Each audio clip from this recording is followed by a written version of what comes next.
But first, new at 6, an alderman in the town of Ball is facing a simple assault charge after an altercation at a pre-council meeting.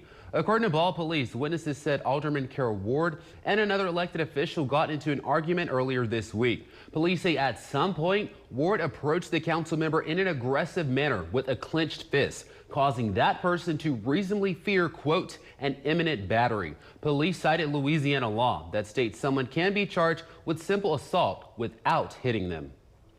Ball Police Chief Marshall Dean released a statement saying in part, quote, the integrity of the investigation was paramount, and I am confident that it was conducted fairly, objectively, and without favoritism. I am also aware that statements have been made publicly, encouraging members of our community not to place their trust in the Ball Police Department because this matter arose during an election season. Those statements did not influence how this investigation was handled.